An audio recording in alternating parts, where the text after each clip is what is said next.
When you're in crisis and you don't have anywhere to go or you're living in your car, all you think about is how I'm gonna make it through that day. With shelters, a lot of people think as, they're not doing anything, they're not working, they're drunk, they're, addicts. That's what they think of homeless people.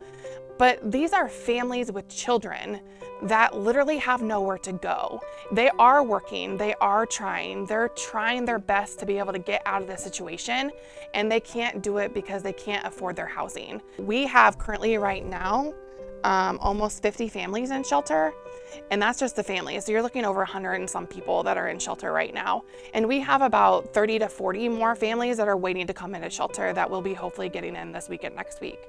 People in crisis live day to day. For our job as a Salvation Army is to teach them to look into the future. And so that you do have that savings, you do have that support with someone that a lot of them don't have the support from family. And so they rely on us as case managers to be able to support them in there and to be able to teach them that yes, you need to fix today, but you also need to look for the future because you don't know what's going to happen. We currently right now have 11 families in our transitional housing program where they work with a case manager to work on some goals that they need to work on. A lot of them have evictions, recent evictions, maybe a little bit of a criminal background, different things like that, that housing is difficult for them right now. If anybody has a recent eviction, housing is pretty much impossible at this point. So transitional housing gives them, for this program, it's up to 3 years of putting those evictions back, working with a case manager on how to save money, increase their income if they need to, whatever goals they want to be able to become successful and be able to get their own housing after this is over. We pay with the grant their rent, but they also have to save money so that when they do leave us, they have that money for that deposit, first month's rent, second month's rent, whatever they need to move in and to get themselves set up.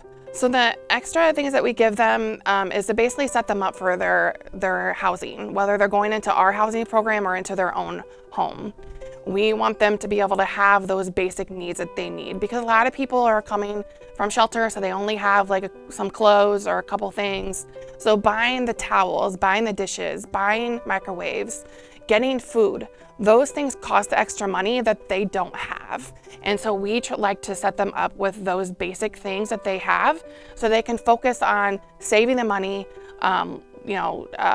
working on budgets, working with the case manager, and those things they don't have to worry about when they're moving in. When you see people come into shelter, they're down and have had no luck, they just have lost hope. And so when you work with them as a case manager and you're seeing kind of that hope of oh, I can work this job, or oh, now we got childcare set up, so now I can. Maybe now they're in school, so now I can work. And seeing the pieces come together for them and the confidence that they have based on them not having to worry about where they're going each night and that their kids can go to school every day. And then bringing them into a housing program, you see the sense of relief.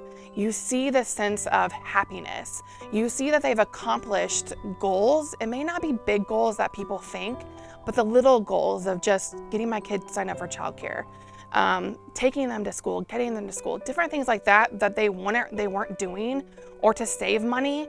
And that is the biggest reward of those people that you see in the kids' face that I'm going into my own place. We've been moving some of these people into our transitional housing units.